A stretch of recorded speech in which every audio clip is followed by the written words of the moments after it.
भगवंताची दिनचर्या कशी होती, बारीक बारीक बारीक बारीक प्रश्न विचारायचे. कशी होती दिनचर्या? आणि शुक्रदेव सांगतात, राजा तुला काय सांगू, भगवान योगी लोकांच्या प्रहराला उठायचे. योगी लोकांच्या प्रहर, योगी लोकांचा प्रहर म्हणजे पहाटे 3 ते 6. योगी लोक रात्रीचे 4 प्रहर केले. पहले प्रहर सब लोग जागे, पहले प्रहर सब लोग जागे म्हणजे संध्याकाळचे 6 ते 9. दुसरे प्रहर भोगी जागे. 12 वाजताची ती सिरियल संपल्याशिवाय झोपायचंच नाही असं ठरवलेलं. तिसरे प्रहर चोर जागे 12 ते 3 आणि चौथे प्रहर जोगी जागे. तो योगी लोकांचा प्रहर असतो, सत्पुरुषांचा प्रहर. महाराज म्हणायचे अशा वेळेला आपल्याला जाग आली, त्यावेळेला आपल्याला जाग आली तर क्षणभर भगवंताचं नाव घ्यावं, ते संतांना आवडेल. भगवान पहाटेच उठायचे, योगी लोकांच्या प्रहराला उठायचे. आपली साधना करायची, देवाला सुद्धा साधना करायला लागते. साधना करायचे, सूर्योदय व्हायच्या आत भगवान स्नान करायचे थंड पाण्याने.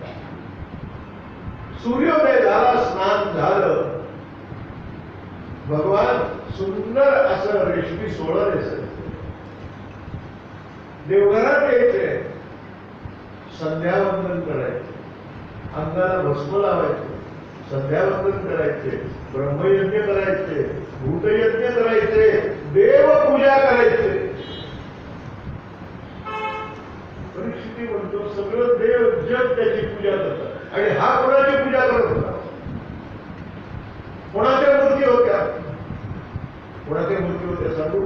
प्रल्हाद, नारद, पराशर, पुंडरी, व्यासांब, ऋष, शुक, शौनक आदि जनता, रुक्मांगदो, वसिष्ठ, अर्जुन, विभीषण आदी पुण्यालिकान परम भागवतान.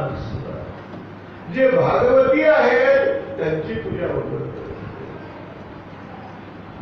जे भागवत जगतात त्यांची पूजा करतो, जे सांगतात त्यांची पूजा करतो, जे अनुभवतात त्यांची पूजा होते. पूजा झाल्यानंतर भगवान थोडासा उपहार घेऊन राज्यकारभाराला जायचे, राजप्रसादात. सगळ्यांची गाणी ऐकायची, सगळ्यांची गाणी. भगवंताचं राज्य असलं ना की सगळ्यांना न्याय भेटतो. रामायणात असं वर्णन आहे की रामाने कुत्र्याला सुद्धा न्याय दिलेला. कुत्र्याला राजा असून भगवंताच्या राज्यात सगळ्यांना न्याय भेटतो. आणि निधर्म्यांच्या राज्यात न्यायाला कुत्र सुद्धा विचारत.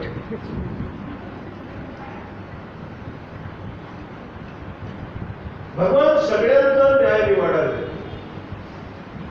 ते झाल्यानंतर भोजनाला यायचे, भोजन करून थोडीशी विश्रांती घ्यायची. रुक्मिणीच्या मालात, सत्यभामेच्या मालात, त्यांना जिथे वाटेल नंतर भगवान पुन्हा जायचे. संध्याकाळी पुन्हा राज्यकारभाराचं काम आटोपून भगवान महालाच्या बाहेर असलेल्या बगीच्यामध्ये झोपाळ्यावर बसायचे.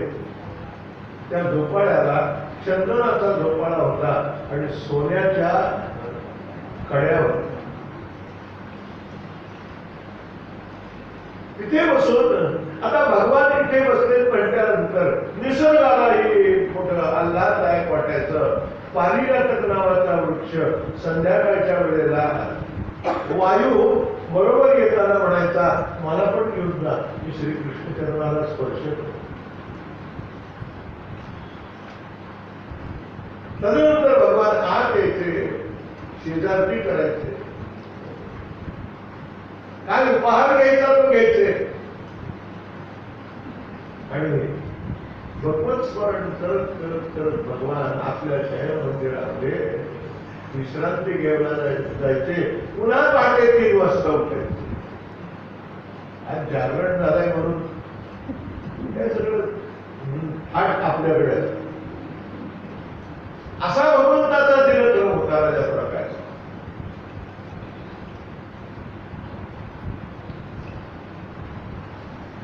एकदा भगवंताला नारदांनी सांगितलं, तेव्हा तुमचा अनन्य भक्त पांडव यांनी एक यज्ञ करायचा ठरवलंय. त्या यज्ञाचं नाव राजसूय यज्ञ असं. भगवान म्हणाले, फारच चांगली गोष्ट, फारच चांगली. मी जाणारच, न बोलवता जाणार. भगवान भक्ताकडे न बोलवता येतो. तरीच जन्मा यावे दास ईश्वराचे वा. मी जाणार, अहम भक्त पराधीना. नारद म्हणाले, तुम्ही गेला तर मग काय यज्ञाचा आनंद वेगळाच विचारायला असतो. धर्माला भगवंतांनी दूताबरोबर लपोटा पाठवला. धर्मा, तू राजसूय यज्ञ करतोयस, चांगली गोष्ट आहे, पण तुला राजसूय यज्ञ करावासा का वाटला रे?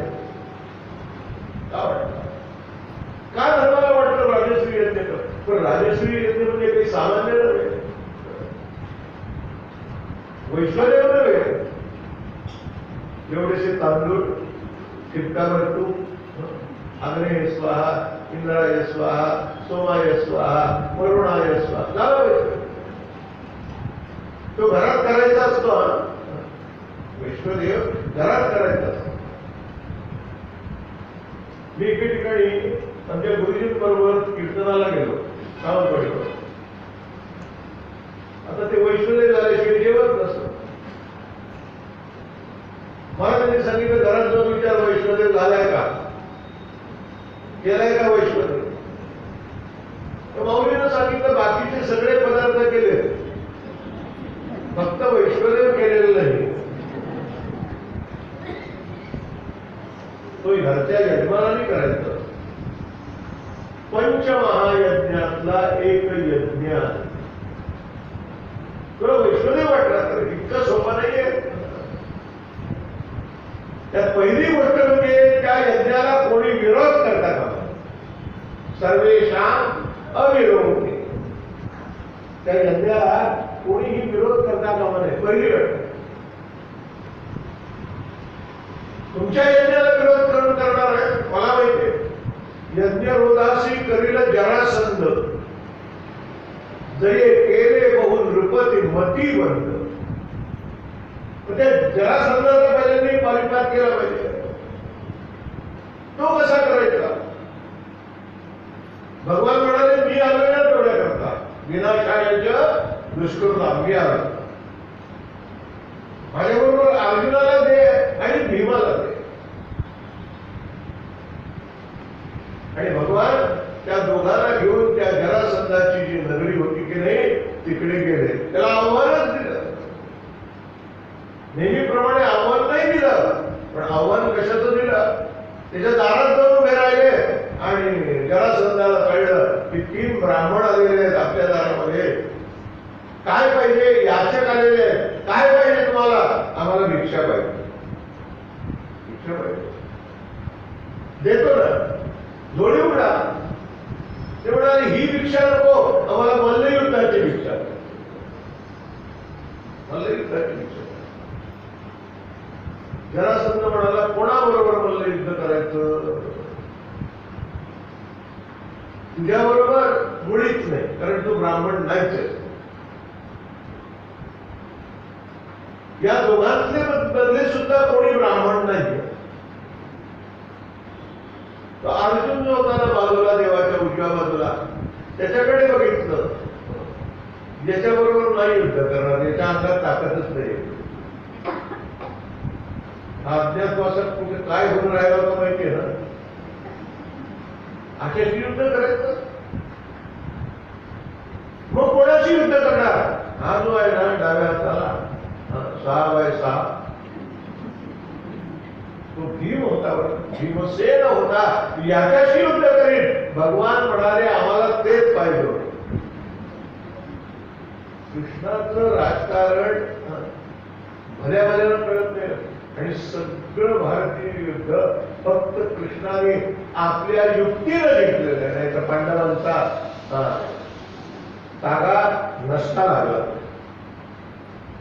भीमसेनाला सांगितलं युद्ध करायचं आहे, गदा युद्ध करायचं. हो वाटत बघतोय. तो जरासंध आखाडा त्याला भीमसेनाला खाली उतरवलं. भगवान आणि अर्जुन वरती बसलेले आहेत त्या आखाड्यात. घनघोर गदायुद्ध सुरू झालं. मदोन्मत्त हत्ती एकमेकाला जसे भिडल्यानंतर होतं तसं झालं. चित्कार यायला लागले. एकाने गदा एकावर टाकावी, एकाने ती गदा हवेत उडवावी आपल्या गदेत. बराच वेळ युद्ध झालं आणि भीमानं काय केलं, त्या जरासंधाला गदा युद्धात धारण करून त्याला धरला, त्याला खाली आपटला. त्याच्या डाव्या पायावरती आपला उजवा पाय ठेवला, एक पाय आखाड्यात ठेवला आणि उजवा पाय त्या जरासंधाचा भगवंताने भीमसेनानं जो उचलला तो जरासंध फाडला गेला. एक इकडे टाकला, एक तिकडे. पण त्याला वर होता. त्याची आई जरा नावाची होती. तिने सांगितलं माझ्या मुलाला कसाही जरी मृत्यू आला तरी शोध सांगला गेला पाहिजे.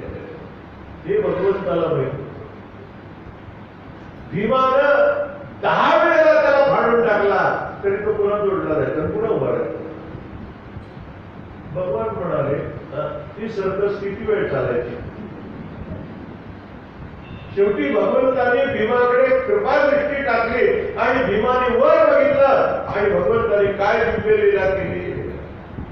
गोष्टी सांगेन युक्तीच्या चारत्याही आहे. एक काडी घेतली, हाताने तिचे 2 तुकडे केले. उजव्या हातातली काडी इकडे टाकली, डाव्या हातातली काडी इकडे टाकली. भीमाला ते कळलं. इतका तो बुद्धिमान होता. आपल्या म्हणजे फक्त खाणार नव्हतं, इतका बुद्धिमान. त्याला फाडला आणि इकडे एक आणि इकडे टाकल्याबरोबर तो जोडला गेला नाही. जरासंधाचा उद्धार भगवत कृपेने झाला.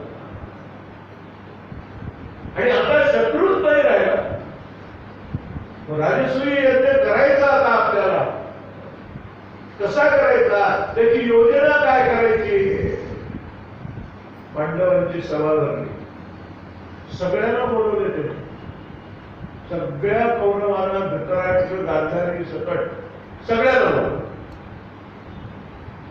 का ते आपलेच आहेत. त्यांनी वेगळा गट स्थापन केला असेल पण ते शेवटी आपल्याच. आणि भगवंताला मध्ये बसवला आणि कृष्णा कोणी काय काय करायचं ते तू सांग, तू सांगशील तसं. भगवंताने कामाचं वाटप करायला सुरुवात केली. एकट्यावरती ताण पडू नये. काय काय काम काय कोणाकोणाला दिली. भागवतात वर्णन आहे त्याचं. भीमो महारसाध्यक्षो धनाध्यक्षो सुयोधन सहदेवस्तु पूजा. कृष्णे द्रौपदीला काम केलं, सुंदर काम केलं, पंक्ती वाढली. भगवंतांनी पांडवांनाच नाही कामाला लावलं, कौरवालाही लावलं. दुर्योधनाला काय काम दिलं भगवंतांनी, सगळा खजिना त्याच्या ताब्यात दिला. परीक्षित म्हणतो हे कसं काय, हे कसं. देवाला काही कळतं का. शत्रू पक्षाच्या हातात खजिना देतात का कोणी. म्हणाले असं बोलू नको. सकळ कळे हरी वीरा नकळे शास्त्र मनुष्य जरी शिकले. असं बोलू नको. काय दिला खजिना माहितीये. त्या दुर्योधनाच्या हातावर मत्स्य, आपल्या हातावर चिन्ह असतात ते. आणि ज्याच्या हातावर मत्स्य असतो ना त्याच्या हातात पैसा आला की तो शतपट होतो. पक्षांवर चिन्ह असतात. मलाही एकदा असं वाटलं आपल्याला काय चिन्ह आहे का, म्हणून ब्रिटिश स्टेशनला उतरलो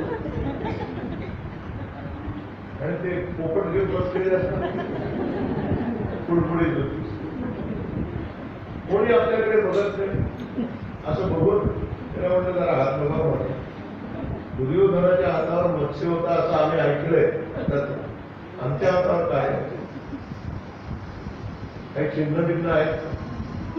त्याने हात उलटा सुलटा बघितला, साफ करून बघितला, काय सावडून हात साफ करायला सांगितला, काही चिन्ह दिसलं. म्हटलं काही नाही, असं कसं काहीतरी असलंच पाहिजे ना. तो म्हणाला आहे. काय चिन्ह आहे? बेडूक आहे आणि एका बाजूला शंख आहे. त्याला सांगितलं तो आम्ही काय करतो. दुर्योधनाला भगवंताने खजिना दिला. भीमो महान साध्यक्ष. भीमाला फुटपाथ खाण्यात ठेवला, सगळ्या आचार्यांवरती देखरेख करण्यात. ते उशिरा उठायचे आचार्य, हा लवकर उठायचा. गदा घेतली खांद्यावरती, उठा म्हणून म्हटल्यानंतर काय ताकद होती त्यांची झोप उघडली. सूर्योदयाला सगळा स्वयंपाक तयार असायचा.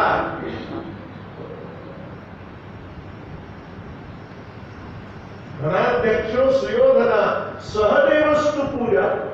सहदेवाला जे जे जे जे कोणी ऋषीमुनी येतील त्यांचं आगत स्वागत करायचं हे काम केलं. नकुलाला द्रव्य साधने, द्रव्य जमवायचं काम केलं. पण इतकं द्रव्य यायचं त्यावेळेला राजश्री यज्ञात भागवत वर्णन करतं की आपण रस्त्याच्या भोवती खडी टाकायला ते ढीग ठेवतो की नाही, असं रत्नाचे सुवर्णाचे ढीग पडलेले असायचे. आमच्यासारखं गेला असतं तर काय केलं, जागेवर ठेवलीच नसते. आणि द्रौपदीला पंक्ती वाढायच्या वेळेला पंक्तीला वाढायचं काम त्यांनी दिलं होतं भगवंत. आणि एकटी द्रौपदी, ऐका, एकटी द्रौपदी एवढ्या लोकांना वाढत असते. काय ताकद असेल त्या द्रौपदीची, एवढी ताकद होती ना. म्हणूनच त्या नरेंद्रानं द्रौपदीची प्रतिष्ठा राखली. आता सुद्धा नरेंद्रानं द्रौपदीला प्रतिष्ठित केलंय की नाही राष्ट्रपती पदावरती. द्रौपदी अशी सुंदर वाढायची. सुवर्णाची ताटं, रुपयाच्या वाट्या, चंदनाचे पाट, ताटाखाली पाट, बसायला पाट, टेकायला पाट, फक्त डोक्यावरतीच पाट ठेवायचा राहिला. विनोदाने आमचे पूर्वीचे कीर्तनकार सांगायचे, अशा मोठ्या प्रसंगामध्ये शिधा द्यायचा असेल ना तो देशस्थाच्या बाईने द्यावा. 80 तिथं 85 घेऊन जा. स्वयंपाक करायचा असेल तर तो कराड्याच्या बाईने करावा. अशी सुंदर फोडणी देतात तुम्हाला सांगतो. अरे वा, त्याला जिवंत फोडणी असेल. आणि वाढायचं असेल तर कोकणस्थाच्या बाईने. भरलेलं तुपाचं भांडं ती परत आणल्याशिवाय राहत. वाड्याचा चपचा दोन्हीकडनं चपटा झालेला. द्रौपदी वाढत होती आणि तिथे चांडाळ चौकडी बसलेली. दुर्योधन, दुःशासन, कर्ण आणि शकुनी. त्यांनी एका वेळेला सांगितलं काय पाहिजे काय पाहिजे विचारत होते. भीम पंक्तीतून फिरत होता खात्यावर. आणि त्यांनी सांगितलं, दुर्योधनाने सांगितलं भात, कर्णानं सांगितलं लाडू, शकुनीनं सांगितलं सांबार आणि दुःशासनाने सांगितलं हिरव्या मिरच्यांचा ठेचा. होणार नाही ते बघ. आणि हे म्हटल्यानंतर जो जो पदार्थ मागे पुढा त्याचा साडा भाताचा ढीगच तो दुर्योधन आत लपतोय की काय असं वाटलं. शकुनीने सांबार मागितलं होतं, सडक निर्माण झालं. कर्णाने लाडू मागितले. भीमाला एवढा मोठा हारा घेतला त्याच्या डोक्यावरती ठेवला. का हा किती खातोस ते तुझ्या बापाचाच माल आहे. हिरवी चटणी पाहिजे ना, ठेचा पाहिजे ना, परस्पर ठेचा ठेव. खाल्लं नाही तर माझ्याशी गाडले. खाल्लं नाही तर माझ्याशी. देणारा भेटला म्हणून मागणारा किती मागव याला नाही मध्ये. पूर्वीचे कीर्तनकार एक गोष्ट सांगायची. एक बुवा एका गावात कीर्तनाला गेले. अगोदर त्यांनी कळवलं मला अशी सोय लागते, मला अशी सोय लागते. मी पहाटे लवकर उठतो आणि मला 15 मिनिटांनी चहा लागतो. आंघोळीला आमचा साबण लागतो, आमचं तेल लागतं, गादीवरती बेडशीट असं लागतं, फरशी रोज स्वच्छ घातलेली लागते. तो यजमान म्हणाल सगळं दे. बुवा आल्याबरोबर त्यांनी सांगितलं बुवा चहा, यातला कोणता साबण पाहिजे. आत्ता आंघोळ करणार का उद्या पाणी लावून देतो. 15 मिनिटांनी तो गेला, परत चहा घेऊन आला. बुवा चहा 15 मिनिटांनी चहा घेतला. बुवाने ते 10 कप चहा प्यायला आणि 11व्या कपाच्या वेळेला म्हणाला आता मला नको. यजमान म्हणाला प्यायला नसतं डोक्यावर. आणि भगवंताच्या दारात काय कमी आहे. सत्पुरुषांच्या दारात काय कमी असतं, महाराजांच्या दारात काय कमी आहे. काही नसे त्याचे घरी पण कुबेर लोळे दारी म्हणजे आणेल तेही कधी ऐसा नाही देखीला या ब्रह्मचैतन्यासाठी.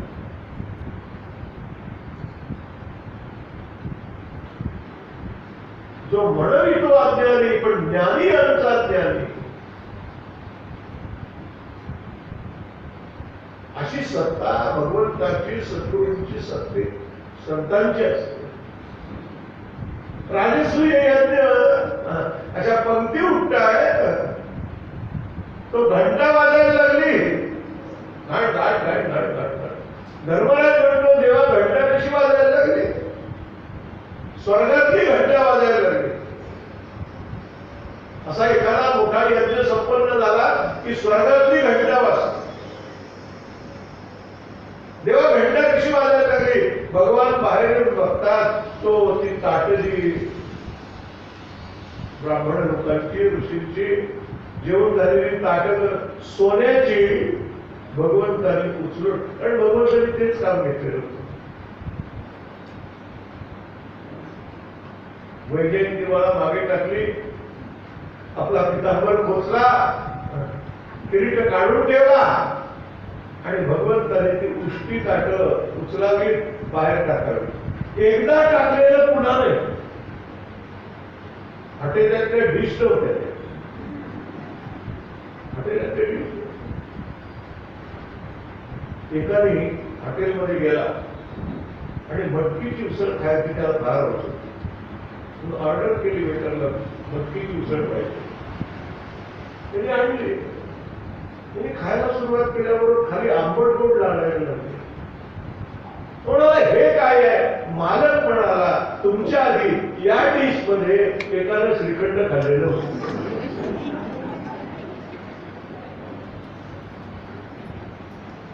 धुवायची बातच नाही, नुसतं कळवळायचं. भगवंताचा असर होता आणि भगवान बाहेर आले आणि म्हणाले धर्मा घंटा का वाजते तुला सांगू. एखादा ब्रह्मनिष्ठ पुरुष आलेला आहे. कपिल महामुनी तर नसते. सनत सनातन सनातन सनत कुमार तर नसते. भगवान आपले ऋषी आपली पुत्र दत्तात्रय प्रभू तर नसते. भगवान शुकदेव तर नसते. आणि परीक्षितीला राजाला शुकदेव सांगतात राजा तो भगवंताच्या हातचा प्रसाद घ्यायला मी तिथे गेलेलो. पाहिजे काय पांडवांचं वाक्य देवा म्हणे व्यासांची आकडा द्वारकेचा राणा पांडवा घरी. पण तो पांडवा घरी केव्हा लागतो त्याच्याकरता थोडासा अभ्यास करायला लागतो.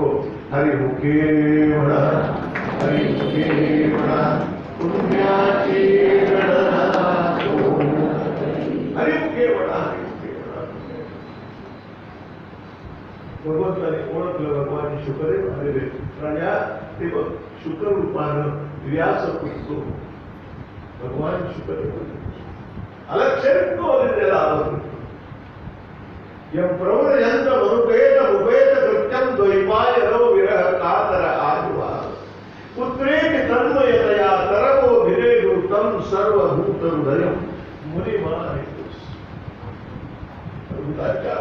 शुक्राचार्य धर्मराज पुढे गेला, नमस्कार केला, स्वागत केलं. आणि इथे का बसता तुम्ही? इथे का बसता? का बसतो सांगू राजा? हे भगवंताच्या हातचं उच्चिष्ट देवाने या पत्रावली टाकले. म्हणजे देवाला सुद्धा आपल्या देवत्वाचा अभिमान या धर्म कार्यात असता कामा नये हे भगवंतांनी सिद्ध केलं. राजाला सुद्धा मी राजा याचा अभिमान धर्म कार्यात असता कामा नये. सज्जनगडावरती ज्या वेळेला दासकवीच्या उत्सवात अनेक लोक भोजन करायचे, प्रसाद घ्यायचे आणि त्यातल्या पहिल्या पंक्तीच्या पत्रावळी उचलायला, पुष्टी उचलायला सातारचे छत्रपती सुमित्रा राजांपर्यंत येत होते.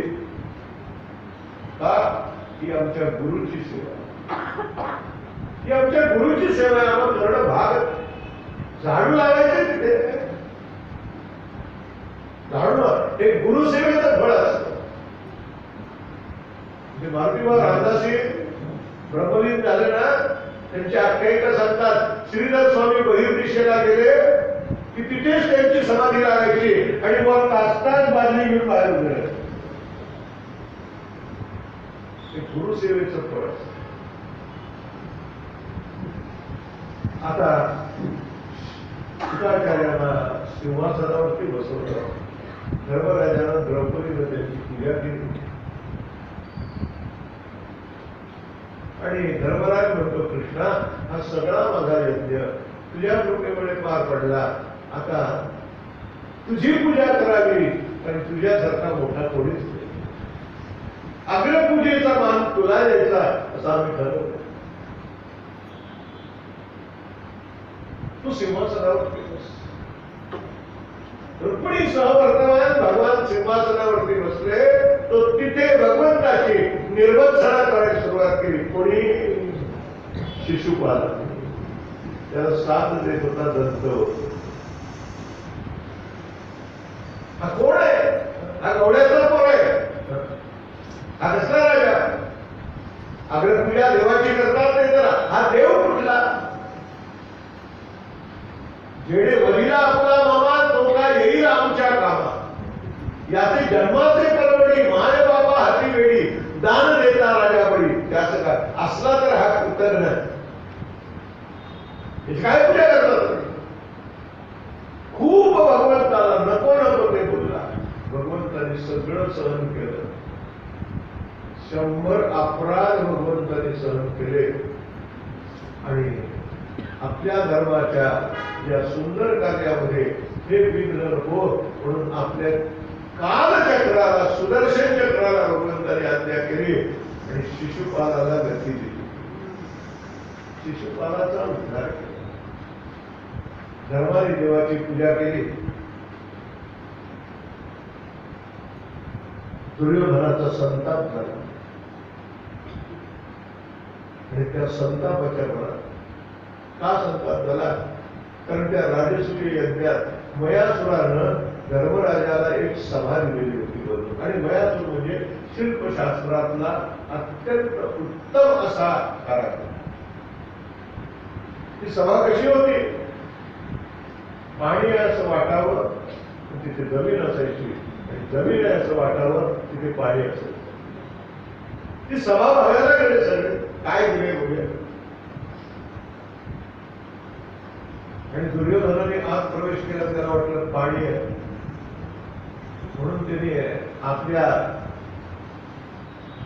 नेसलेल्या वस्त्राला गुडघ्यापर्यंत घेतलं आणि पाणी आहे म्हणून पाय टाकला, तो पडला होता. आणि हे दृश्य सौंदावरती बसलेल्या द्रौपदीनं बघितलं आणि मनात म्हणाली की अंधे का पुत्र अंधे जैसा. तिथे ठेंगी पडली, तिथे ठेंगी पडली. दुर्योधनाला संताप झाला. शाल्व प्रद्युम्नाचं युद्ध झालं, शाल्वाचा वध झाला, दंतवक्राला मुक्ती दिली आणि बलराम दादा तीर्थे यात्रेला निघाले. बलराम दादा नैमिषारण्यात येतात.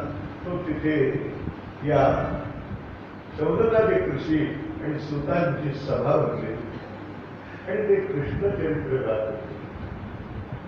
कृष्ण चरित्र गाताना म्हणत होते, कृष्ण कृष्ण जय कृष्ण कृष्ण जय कृष्ण कृष्ण जय कृष्ण कृष्ण कृष्ण जय कृष्ण कृष्ण जय कृष्ण कृष्ण कृष्ण जय कृष्ण कृष्ण जय कृष्ण कृष्ण कृष्ण कृष्ण जय कृष्ण कृष्ण जय कृष्ण कृष्ण जय कृष्ण.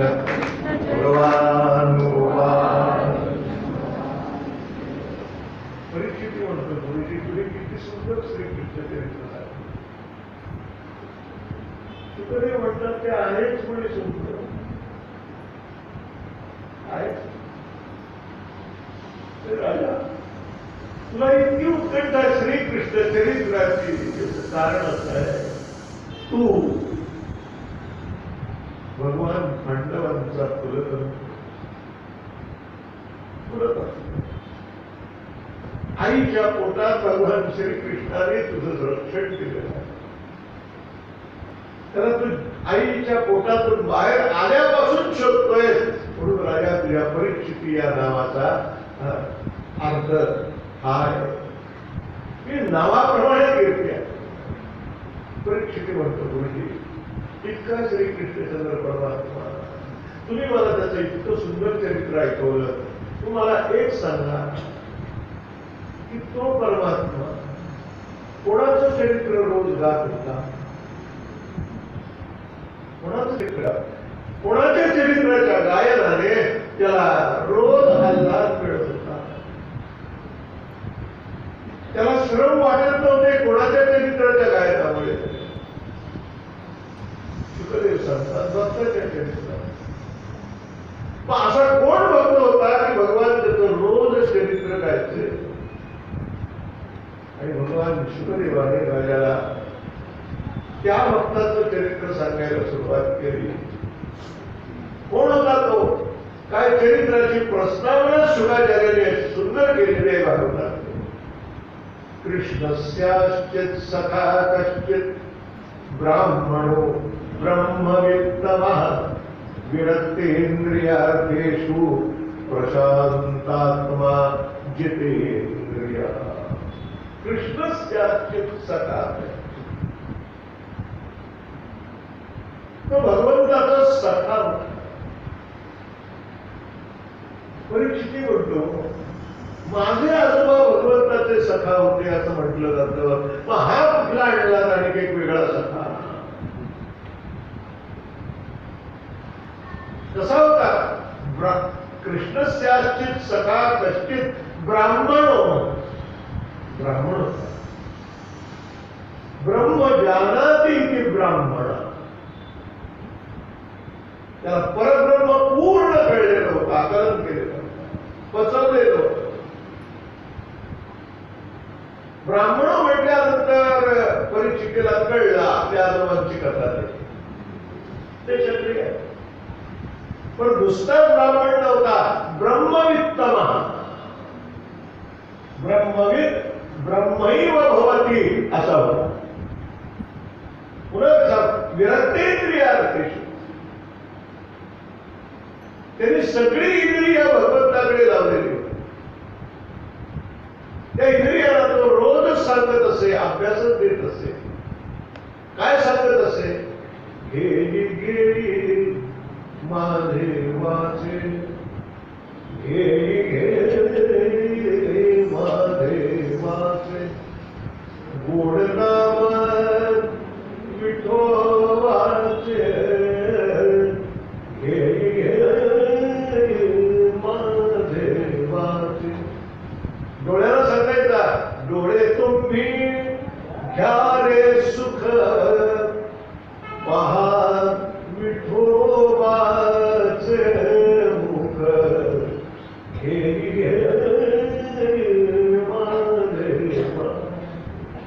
तुम्ही ऐका रे कान माझ्या विठोबाचे गुण, घेरी घेरी महादेवा.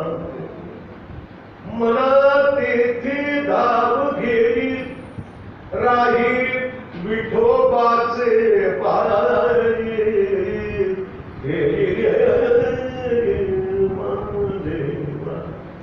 गावडे माझ्या जीवाला बसू द्या. वाचेला सांगितलं, वाचे दधिमधुरम मधुमधुरम मधुरा द्राक्षा सीतापी मधुरैव. हे सगळं मधुर आहे, लक्षात ठेव. तस्य तदेव मधुरम यस्य मनो यत्र संलग्नम.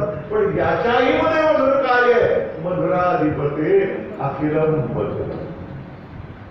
भगवान मधुर आहे. मधुर बहु कृष्ण कथा. पदार्थ गोड करायला अक्कल लागत नाही, मधुर करायला अक्कल. दबावर साखर घातली की पदार्थ गोड होतो, पण मधुर करायला अक्कल लागते. म्हणजे किती साखर घालायला लागते हे कळायला. यारसपाने संसारात विपाय सहज विसरे. सगळे इंद्रियांना त्यांनी भगवंताकडे जावं. डोळे तुम्ही घ्यावे सुद्धा बघायचे ना, श्रीकृष्णचंद्राचा मुखचंद्र नाव. तुम्ही ऐका रे कान, कानानं तुम्हाला ऐकायचं ना, तो माझ्या भगवंताचं गुण आहे. मला तुला धावायचंच आहे ना, अशा ठिकाणी धाव की तुझं धावणं हा स्वभाव सांगतोय. आणि जीवाला सांगायचे तुझा स्वभाव याला धरून राहायचा कोणाला तरी. ज्याला धरून राहतोस ते तुला बुडवतात एवढं लक्षात घे. आणि ज्याला धरून राहिल्यानंतर तुला बुडवलं जात नाही, टाकलंच जात त्या गोपाल कृष्णात. रक्तेंद्रियार्थेषु. आणि पुन्हा कसा होता? प्रशांतता. देवाचं वर्णन करताना शांत म्हणून करतात, आणि भगवंताचं वर्णन करताना प्रशांत म्हणतात. शांत असतो तो केव्हा तरी रागावतो, प्रशांत असतो तो कधीच रागवतो. संत प्रशांत होते. म्हणून शांती हा सत्पुरुषाचा पहिला गुण भागवताने एकादश स्कंदात सांगितले. हे देव प्रशांत आत्मा.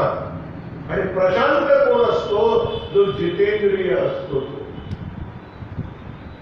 हा कोण ब्राह्मण होता? त्याचं नाव काय? काय करत होता? सगळं सांगायला गुरुजी मला की श्रीकृष्ण याचं स्मरण करायचा असा ब्राह्मण कोण होता? आणि शुकदेव सांगतात, राजा सांगू तुला, त्या ब्राह्मणाचं नाव श्रीदाम असं होतं. आणि त्यांनी व्यवहारात वापरण्याकरता त्याला एक नाव मिळालं होतं, त्याला सुदामा असं होतं. कृष्णस्याश्चित् सखा कश्चित् ब्राह्मणो ब्रह्मवित्तमः विरक्तेन्द्रियार्थेषु प्रशांतात्मा जितेन्द्रिया. कसा होता ब्राह्मण?